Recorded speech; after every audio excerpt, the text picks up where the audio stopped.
আমরা যে পানাহার থেকে বিরত আছি এর মূল কারণ কি? আমরা তো ইচ্ছা করলেই বাথরুমে ঢুকে বা কোনো একটা গোপন জায়গায় গিয়ে আমরা পানি খেতাম বা কোনো খাবার খেতে পারতাম, তাই না? তাও কেন খাচ্ছি না? আল্লাহর ভয়ে খাচ্ছি না, যে আমার আল্লাহর সন্তুষ্টির জন্য আমি রোজা রেখেছি, তাই না?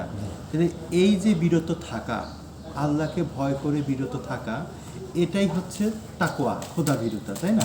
তাকওয়া শব্দের অর্থ কি? খোদা ভীরুতা।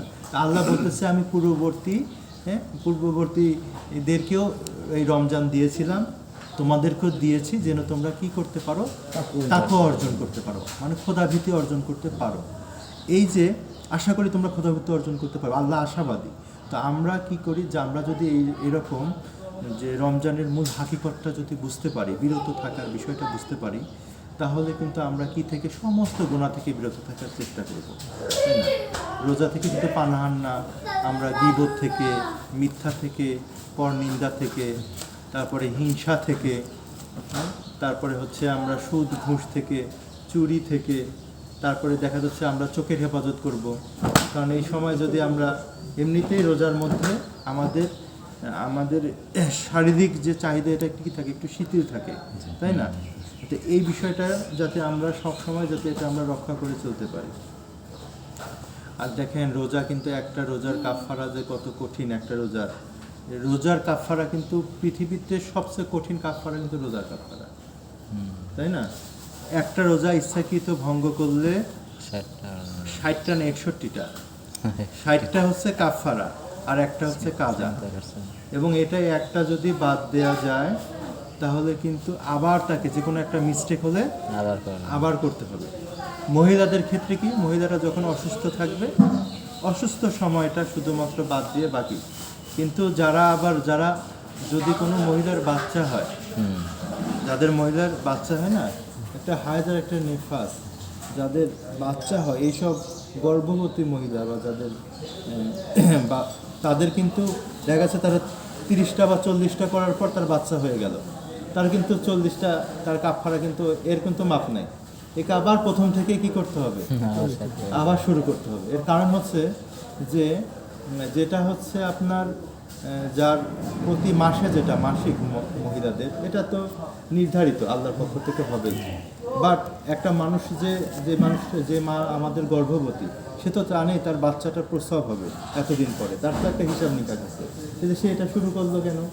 সে তো 60টা কম করতে পারবে না, ফিল আপ করতে পারবে না। হ্যাঁ, হয়ে যাবে। তাহলে সে শুরু করলো কেন?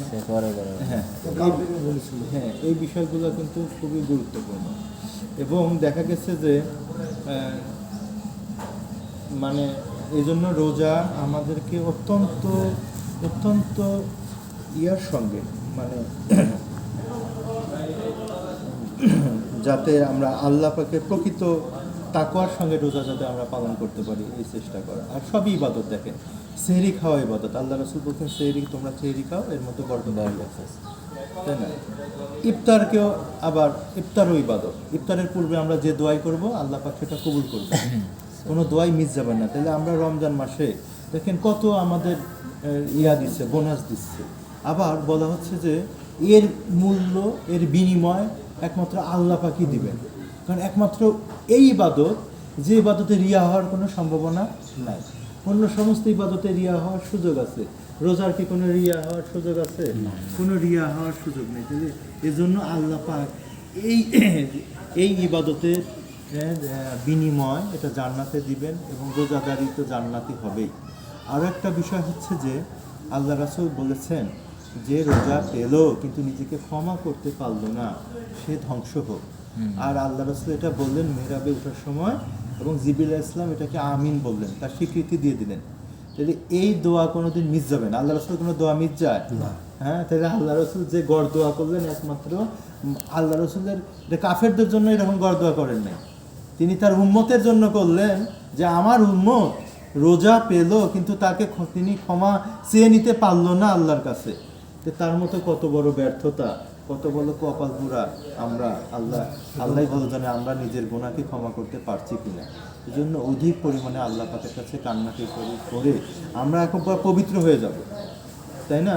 কারণ তা দেখা গেছে যে রোজা রাখার পরে যে তারাবির রাত্রে যারা কষ্ট করে নামাজ আদায় করলো 1 মাস, আল্লাহ পাক তাদেরকে ক্ষমা করে দিবেন। যারা রমজান রাখার পরে, রোজা শেষ করার পরে ঈদের মাঠে যাওয়ার পূর্বেই তাদেরকে আল্লাহ পাক ক্ষমা করে দিবেন, তাই না? এরকম অনেক অনেক দেওয়া আছে, মানে তাদের উৎসাহ বানিয়ে দিচ্ছেন আল্লাহ পাক। তাহলে এই উৎসাহগুলো আমাদেরকে কাজে লাগাইতে হবে, এবং এই উৎসাহ কাজে লাগানোর মূল কথা হচ্ছে যে আমরা যে আল্লাহ পাকের ভয়ে যে আমরা ইবাদত করতেছি, এটা যেন আমাদের মধ্যে থাকে। এই প্র্যাকটিসটাই আমরা লাগাবো, সব কাজে লাগাবো। 1 মাস যেমন কঠিন প্রশিক্ষণ, সহজ যুদ্ধ একটা কথা আছে না, রমজান মাস প্রশিক্ষণের মাস। এখন অনেকেই বলে যে রমজান মাসে তো শয়তান বন্ধ থাকে, তাইলে আমরা গুনাহ করি কেন, তাই না? এটাই তো আমরা অনেকেই বলে। আসলে মূল কথা হচ্ছে যে গুনাহ করি আমাদের নফসের কারণে। যে ব্যক্তিটা সারা বছর তার নফসকে কোনো কি করে নাই, কন্ট্রোল করে নাই, ওয়ালাইকুম আসসালাম, তাইলে তার শয়তান বন্ধ হয় কি আর না হয় কি? কারণ তার নফস তো শয়তানের উপরে চলে গেছে। কারণ নফস একমাত্র সৃষ্টি আল্লাহ পাকের, যে আল্লাহর সঙ্গে বিরোধিতা করতে চায়, তাই না? নফসই একমাত্র সৃষ্টি যে আল্লাহ পাকের সঙ্গে কি করতে চায়, বিরোধিতা করতে চায়, যুদ্ধ করতে চায়। তাহলে সেই নফসকে সে যারা, ওয়ালাইকুম আসসালাম, ভালো আছেন? ওয়ালাইকুম আসসালাম, বসেন। তো তাহলে এই নফসকে যারা সারা বছরই নফস নিয়ে, সে সারা জীবনই তার নফসকে কন্ট্রোল করতে পারছে না, নফসের সে তাবাদারি করলো, শয়তান বন্ধ হয়ে গেল, এই নফস তো তার হয়নি, নফস তার বন্ধ হয়নি। হ্যাঁ, বন্ধ হয়নি। এজন্য দেখবেন যারা পরহেজগার ব্যক্তি, যারা নফসকে কন্ট্রোলের সাধনা করছে অন্য 11 মাস, তাদের কিন্তু দেখবেন রমজান মাসে গোনা হয় না বললেই চলে, খুব কম হবে, খুবই কম হবে। এটা একদম আপনারা প্র্যাকটিস করে দেখেন যে যারা অন্য মাসে নফসকে কন্ট্রোল করার চেষ্টা করছে, এই মাসে তার নফস অটোমেটিক কন্ট্রোলে থাকবে। আর যে অন্য মাসে কন্ট্রোল করে নাই, সেই মাসে আশাবাদী করলেই হবে না। সে অনেকেই বলতে পারে যে শয়তান তো বন্দি, তাও আমি এই কাজ করি কি কারণে? শয়তান তো নফসের কি করা, নফসের সহযোগী, উৎসাহদাতা। কারো কারো নফস শয়তানের চেয়েও বেশি বড় শয়তান হয়ে বসে আছে, তাই না? এরা দেখেন অনেকেই আছে রোজা রাখে না, আছে না? আমাদের সমাজে অনেক মানুষ আছে। হ্যাঁ, এই এত বড় একটা আল্লাহ রাসূল বললেন যে রমজান পেল কিন্তু মাফ করে নিতে পারলো না, সে ধ্বংস। কিন্তু তার মধ্যে এই ব্যাপারে কোনো চিন্তা চেতনাই নাই। আবার রমজান মাসে কিন্তু গান শোনা যাবে না। আমরা যে বিভিন্ন ধরনের গান শুনে, গান শুনলেও কিন্তু কানের রোজা নষ্ট হয়ে যাবে, ঠিক না? গান বাজনা, বেহায়াপনা, তারপরে মানুষের বিভিন্ন, যেমন রমজান মাসে ঝগড়া করাও নিষেধ করার কথা বলা হয়েছে। কেউ ঝগড়া করতে আসলো, বলতে হবে কি, আমি রোজাদার, আমি ঝগড়া করতে রাজি না, তাই না? এরা আল্লাহ রাসূল এই ছোটো ছোটো বিষয়গুলো যদি আমরা পালন করি, আমরা অতিরিক্ত ঝগড়া না করি, অতিরিক্ত ফাঁসা কথা না বলি, দেখবেন আর আমরা চোখের হেফাজত করি। হ্যাঁ, দৃষ্টি নিয়ন্ত্রণ ব্যতীত পাপ বর্জন অসম্ভব, একটা বই, একটা দেয়ালে লেখা ছিল, এটা আমার মনে আছে। তো দৃষ্টি নিয়ন্ত্রণ করার ক্ষেত্রে রমজান মাসে আমরা চেষ্টা করবো নিজের দৃষ্টিকে কী করা, হেফাজত করা। হ্যাঁ, যে আসে, যেই আমার সামনে আসুক না কেন, আমি আল্লাহর ভয়ে আমার নিজের দৃষ্টিকে কী করবো, অবনত করব। কারণ আমি আমার রোজাকে কী করবো, হেফাজত করব। আমি যেমন যতই পিপাসার্থ থাকি, পানির নিচে ঠান্ডা পানি পাইলেও আমি যেটা খাই না, তাহলে ঠিক ওটাকে যেমন আল্লাহর ভয়ে করতেছি না, তাই না?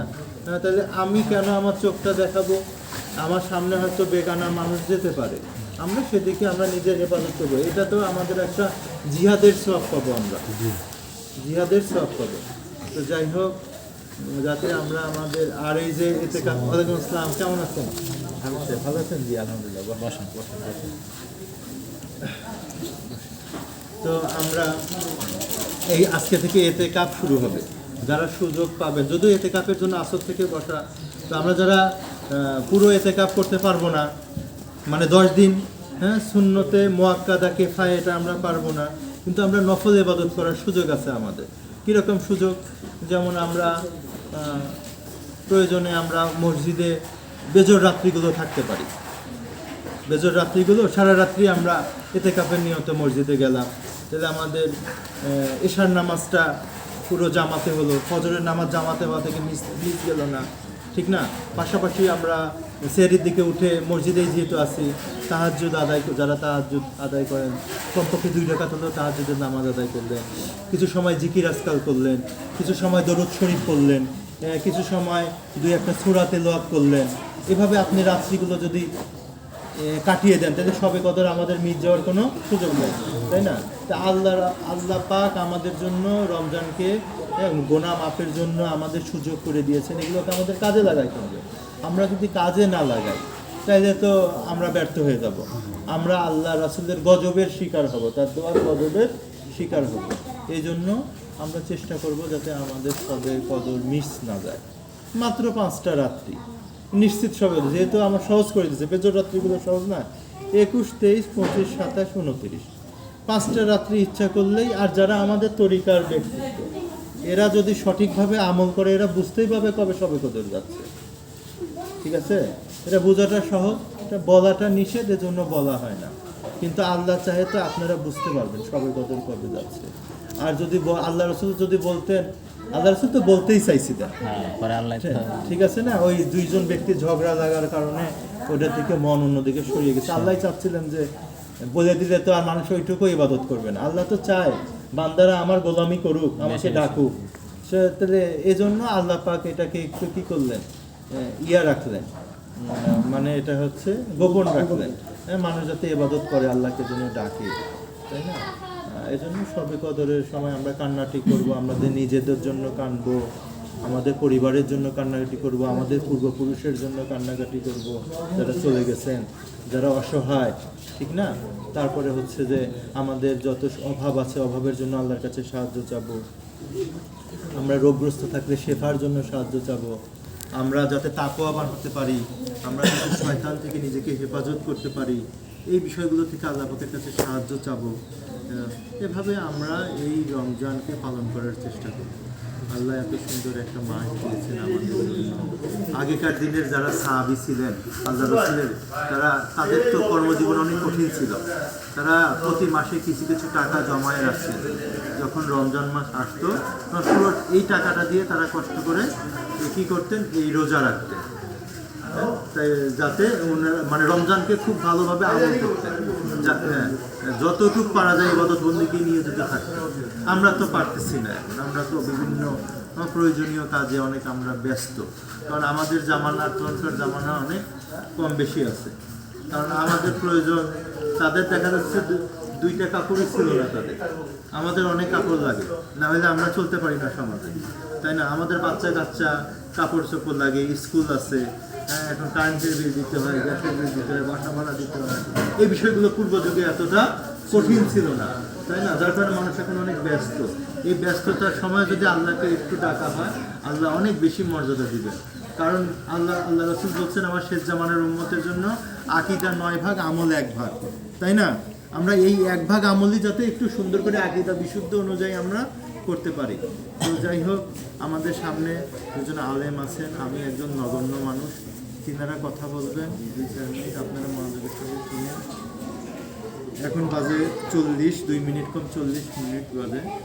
তো আমরা 50 যখন বাজবে, 50-এ আমরা 5-7 মিনিট একটু মিলাদ কিয়াম করব হুজুরাতে, ঠিক আছে? আর এদিকে 20 মিনিট আমাদের হাতে আছে, একটু আলোচনা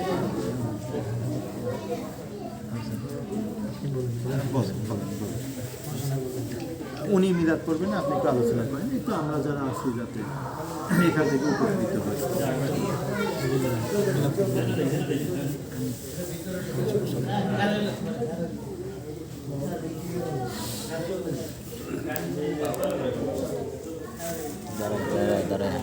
দাঁড়ায় সব ভিডিও। আসসালামু আলাইকুম ওয়া রাহমাতুল্লাহি ওয়া বারাকাতুহু। সব ভিডিওগুলো আস্তে আস্তে করে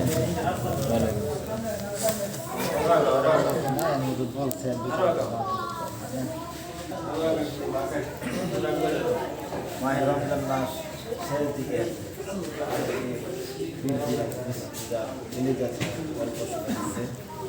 বাকি যে 10 দিন বা 9 দিন আছে, এই সময়টা যাতে আমরা আল্লাহ এবং তার রাসূলের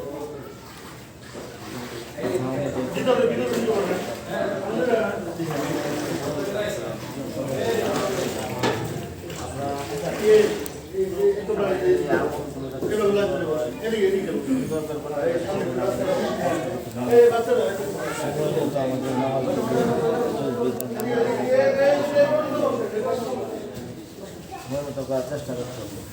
আমাদের তো এই 5 ওয়াক্ত নামাজ অন্তত বাকি রমজানগুলো 5 ওয়াক্ত নামাজ সময় মতো জামাতের সহিত আদায় করতে পারি, সেটা থেকে অনেকটা আগাই বরং করতে পারি না, কিন্তু আমরা তো এই ছোটো ছোটো আমলগুলো নামাজ পড়ি, আর নামাজটা যদি আমরা জামাতের সহিত করতে পারি, তাকগুলোর সাথে করতে পারি, তাহলে আমাদের কিন্তু অনেক সব 70 গুণ 70 থেকে 60 গুণ পর্যন্ত অনেক সব হিসাব করে পাওয়া যাবে। এই জন্য আমরা বাকি যে দিনগুলো আছে এই দিনগুলো আমাদের আমলগুলো সুন্দরভাবে শুদ্ধভাবে করার চেষ্টা করবো ইনশাআল্লাহ। এবং এই যে জিকির আজগার বেশি বেশি করে আল্লাহর জিকির এবং এই যে তসবিহ তাহলিলগুলো আমি বেশি বেশি করে রাসূলুল্লাহ প্রতি দুরূদ শরীফ পাঠ করি। দুরূদ শরীফের মধ্যে অনেক ফজিলত, একবার দুরূদ শরীফ পড়লে তো 10টা রহমত হয়, 10টা গুনাহ মাফ হয়ে যায়, 10টা মর্যাদা বেড়ে যায়। এগুলো কোনো ছোটো জিনিস না, একবার দুরূদ শরীফ সাল্লাল্লাহু আলাইহি ওয়াসাল্লাম এটা দুরূদ শরীফ হয়ে গেছে। এইভাবে মনে করেন দুরূদ শরীফগুলো ছোটো ছোটো দুরূদ শরীফ অনেক আছে, ওগুলো পরে জিয়ারতুন নবী আছে, আল্লাহুম্মা সাল্লি আলা সাইয়্যিদিনা মুহাম্মাদ নবী লুমি আলী ওয়াসাল্লাম, এরকম একটা দুরূদ শরীফ। এই দুরূদ শরীফ পড়লেও আছে যে এটা পর যদি আমল করতে কন্টিনিউসলি আমল করতে থাকে তাহলে রাসূলুল্লাহ সাল্লাল্লাহু আলাইহি ওয়াসাল্লাম জিয়ারত হবেই, এরকম কিছু নেই। মানে কিন্তু বিশ্বাস নিয়ে আমল করলে অবশ্যই আল্লাহ পাক রব্বুল আলামিন ব্যবস্থা করবে। আমল করলে ব্যথা দেয় না, আমল যদি আমরা সহিভাবে শুদ্ধভাবে আকীদা শুনে, আমাদের বর্তমানে সমস্যা হয়ে গেছে আকিদাগত সমস্যা অনেক। এখন মানে আমল আছে, আমাদের আকিদাই ঠিক রাখতে, আমাদের আকিদা ঠিক করতে হবে। আমাদের আকিদার মধ্যে অনেক ভেজাল, অনেক ধরনের সমস্যা হয়ে গেছে, অনেক ধরনের সেরে করে দিতে, মানে নিজের অজান্তে আমরা নিজেরা জানিও না যেটা সেরে করতেছে বা সেরে করতে যেতেছে। এই জন্য আমাদের আমল আকিদা ঠিক করলে আমল অল্প হোক সমস্যা নেই, কিন্তু আকিদা যদি ঠিক থাকে তাহলে অল্প আমল যথেষ্ট। আর যদি আকিদাই ঠিক না থাকে, হাজার সারাদিন আমল করলে আমল আমাদের কোনো কাজে আসবে না। তাই আমরা যতটুকু জানি আমরা সহি শুদ্ধভাবে আকিদা ঠিক করে আমরা আমল করার চেষ্টা করবো সকলেই ইনশাআল্লাহ। সকলে আমাদের জন্য দোয়া করবেন। আসসালামু আলাইকুম ওয়া রাহমাতুল্লাহি ওয়া বারাকাতুহু। ওয়ালাইকুম আসসালাম ওয়া রাহমাতুল্লাহ। গতকালকে একটা ভিডিও দেখলাম, আমাদের দেশের কিছু মানে ব্যতিক্রমী ভাইরা আছে, বলতেছে যে আপনি রোজা রাখলেন, রোজা রাখার পর আপনি দোয়া করছেন, শেষ, রোজাটা শেষ হয়ে গেল। মোনাজাত করলেন, দেখবেন ভিডিওটা ভাইরাল হয়েছে আর কি। মুজাফফর বিন মহসি এই লোক বলতেছে যে আপনি আল্লাহ রোজা থাকলেন সারাদিন কষ্ট করে, আল্লাহ মামের হাতে ইশারা, শেষ, আপনি রোজাটা একদম শেষ করে দিলেন, একবারে ধুলায় নষ্ট হয়ে গেল। যেখানে আল্লাহ এর নাম হচ্ছে মহসিন মুজাফফর বিন মহসিন এই লোক করছে। দেখেন আমরা যে ইবাদতই করি তারা প্রতিটা জায়গায় সেই ইবাদতের মধ্যে কি দিয়ে দেয়, সন্দেহ ঢুকায় দেয়। হ্যাঁ, সন্দেহ ঢুকানো হচ্ছে সবচেয়ে বড় ক্ষতি, ওয়াসওয়াসা। এই জন্য আমরা সূরা ফালাক সূরা নাস বেশি করে পড়ব, কারণ এরা আমাদের সব ইবাদতের মধ্যে ওয়াসওয়াসা। দরুদ শরীফ পড়লে দেখেন, আমরা যে এই যে হুজুর কিছুক্ষণ আগে কথা বললেন, পৃথিবীর কোনো জায়গায় কোনো আলেম বলে নাই যে সাল্লাল্লাহু আলাইহি ওয়াসাল্লাম এতটুকু বললে দরুদ শরীফের হক আদায় হবে না। এখন সব জায়গাতে এরা বলে যে দরুদে ইব্রাহিম পড়ো, এগুলো বলে না। আচ্ছা, দরুদে ইব্রাহিম কি সবাই সবসময় পড়তে পারে? না, পড়া সম্ভব। তাহলে এই যে একটা ভুল ধারণা দিয়ে রাখছে, অন্য দরুদগুলোকে তারা বলছে কি এরা বেদাতীদের দরুদ, নাউজুবিল্লাহ বলে। তাহলে এভাবে মানুষকে বিভিন্ন ধরনের কথাবার্তা বলে মানুষকে ইবাদত থেকে দূরে রাখা। দোয়া দেখেন, একমাত্র বলছে যে আর দোয়া মুখুল ইবাদ, দোয়া হচ্ছে ইবাদতের সারবস্তু। আবার আরেক জায়গায় বলছে যে দোয়াও একটি ইবাদত। হাদিসের মধ্যে আছে না, যারা এই যে মক্তবের মধ্যে যে হাদিস পড়ে, 40টা হাদিস আমার বাচ্চাও, হ্যাঁ মনে হয় 4 নাম্বার কি 5 নাম্বার হাদিস বলা হয়েছে দোয়াও ইবাদত। এতটুকুই অর্থ, দোয়াও ইবাদত। তাইলে এই যে দোয়া, আল্লাহ পাক তো চাচ্ছেন যে বান্দা আমার কাছে চাক। তাহলে আমরা আল্লাহ রাসূল বললেন যে ইফতারের পূর্বে দোয়া কবুল হয়। তাহলে আমরা যে হাত তুলে আল্লাহর কাছে দোয়া করছি, এদের যন্ত্রণা শুরু হয়েছে। তাহলে শয়তানের যন্ত্রণা আল্লাহ মানে এখনো সময় আছে, আমরা বাইরে চলে যাই সবাই, জাকাত দিতে পারবো না এখানে। বৃষ্টি নামবো না তো, তুমি লোক জাকাত দিতে পারবো না এখানে, তুমি কিভাবে ইফতার হবে আপনারা এখানে দুইটা লাইন হবে খাওয়াই তো, ইফতার তো নামাজ না, নামাজের সময় ওই মসজিদে চলে যাবে অর্ধেক কিছু লোক। আর ইফতারের পরে আমাদের প্রোগ্রাম শেষ। আজকে তার আলোচনা নাই, অন্য কোনো কিছু নাই, তাই না? আজকে ইফতারটাই বড় ইবাদত। ইফতার যে কত বড় ইবাদত, এই যে রোজাদারকে ইফতার করানো, আল্লাহ রাসূল বারবার উৎসাহ দিলেন, হ্যাঁ, যে তোমরা যে কোনো রোজা তোমাদের ভাই তাদেরকে তোমরা ইফতারি করো। এখানে লাইন হবে আমাদের। কারণ সাহাবীরা জিজ্ঞেস করে, ইয়া রাসূলুল্লাহ, ইয়া হাবিবাল্লাহ, আমরা ইফতারি করাবো, আমরা তো গরিব, আমরা তো নিজেরাই ঠিকভাবে ইফতার করতে পারি না, তাহলে আমরা আমাদের ভাইকে কিভাবে ইফতারি করাবো? তা আল্লাহ রাসূল বললেন, বসেন, লাইন পরে করবো না, বসেন। উল্টাপাল্টা লাইন পরে করবো। তা আল্লাহ রাসূল বললেন, তোমরা কি একটা খেজুর দিয়ে ইফতারি করাতে পারবে না? একটা খেজুর দিয়ে যদি কাউকে ইফতারি করানো হয় তাহলে সে কবুল রোজার সওয়াব পেয়ে যাবে। যদি বলে যে তোমাদের কাছে খেজুরও না থাকে, তাহলে তোমরা এক ঢুক পানি দিয়ে ইফতারি করো। এই পানির কত দাম দেখবেন, বাসের মধ্যে যখন আমরা সফর করি তখন কিন্তু এক গ্লাস পানি পাওয়াটা কঠিন হয়ে যায়। এমন একটা জায়গায় বাস যাচ্ছে, হয়তো দেখা যাচ্ছে আজান দিয়ে দিছে, বিশেষ করে ঢাকা শহরের সিটির মধ্যে যে বাসগুলো আটকে থাকে জ্যামের মধ্যে, তখনও কিন্তু ইফতারের একদম পানি পাওয়াটাও কঠিন হয়ে যায়, তাই না? অনেক সময় যারা বুদ্ধিমান তারা ব্যাগের মধ্যে, পকেটের মধ্যে খেজুর রাখে। আর ইফতার খেজুর দিয়ে ইফতারি করা সুন্নত। আমরা কিন্তু একই ইবাদত সুন্নতের নিয়তে করলে কিন্তু অনেক সওয়াব। সুন্নতের নিয়ত আমি যে কোনো জিনিস দিয়ে ইফতারি করতে পারি, কিন্তু খেজুর দিয়ে বা পানি দিয়ে ইফতারি করা সুন্নত। শেষ খাবার খেজুর দিয়ে, আল্লাহ রাসূল সেহরি খেয়েছেন, তাই না? আমরা সব খানা খেলাম, শেষে একটা খেজুর খেয়ে নিলাম, আমাদের সুন্নত হয়ে গেল, তাই না? সেহরি খেজুর দিয়ে ইফতারি করা, এই সেহরি খাওয়ার সুন্নত আমাদের আদায় হয়ে গেল। আমরা সব বিষয়গুলো যদি আল্লাহ, যেমন আমরা দাড়ি আশ্রাই, আল্লাহ রাসূল দাড়ি আশ্রিয়েছেন, আমরা দাড়ি আশ্রাবো, তাহলে সুন্নত হয়ে গেল। হ্যাঁ, আল্লাহ রাসূল চুল আশ্রিয়েছেন, আমি চুল আশ্রালাম, এইটা মনে মনে কল্পনা করা, নিয়ত করাই একটা সুন্নত আদায়। আল্লাহ রাসূল তেল মাথায় দিয়েছেন, আমি তেল দিলাম, সুন্নত হয়ে গেল, তাই না? দেখেন, সুন্নত পালন করা কিন্তু অনেক সহজ। হ্যাঁ, আল্লাহ রাসূলকে ভালোবেসে চলে আসেন, চলে আসেন, চলে আসেন, এই জায়গা আছে, এগুলোতে বসেন। এবার সমস্যা একদম আলহামদুলিল্লাহ। আর হচ্ছে আমরা মানুষকে খাওয়াবো, রোজার ইফতারি করানোর মাধ্যমে আমরা মানুষকে খাওয়ানোর একটা সুযোগ পাই। আল্লাহ রাসূলের কাছে এক সাহাবী গেলেন, জিজ্ঞেস করলেন, ইয়া রাসূলুল্লাহ, আমি বেশি কিছু করতে পারবো না, আমাকে সহজ কোনো আমল দেন, আমি যাতে সহজেই জান্নাতে যেতে পারি। তিনি দুইটা আমলের কথা বললেন। কয়টা আমল বললেন? যে বেশি বেশি মানুষকে সালাম দাও আর মানুষকে খাওয়াও। এই দুইটা করলে কি কাজ হয়? আমি এর লভ্যাংশ খুঁজছি, একটা অঙ্ক করলে রেজাল্ট আসে না, আমি কইছি এইটা করলে কি লাভ হয়, এটা করলে দুইটা লাভ, একটা লাভ হয়। দুইটারই লাভ কয়টা? মানুষের সাথে ভালোবাসা সৃষ্টি হয়। আপনি যদি মানুষকে বেশি বেশি সালাম দেন, তাহলে মানুষের সাথে আপনার হৃদ্যতা বাড়বে না কমবে? বাড়বে। মানুষকে খাওয়ান, তাহলে ভালোবাসা সম্পর্ক বাড়বে না কমবে? মূল বিষয়টা সম্পর্ক তৈরি করা। তাহলে আমরা সম্পর্ক তৈরি করা একটা শ্রেষ্ঠ ইবাদত। মানুষকে ভালোবাসা শ্রেষ্ঠ ইবাদত। আল্লাহ রাসূল চাইতেন যে কিভাবে মানুষের পেরেশানি দূর করা যায়। আমরা রমজান মাস মানুষের পেরেশানি কি করব? দূর করব। যাই হোক, আমাদের সময় শেষ, আমরা একটু মিলাদ করব, এখন মিলাদ করব।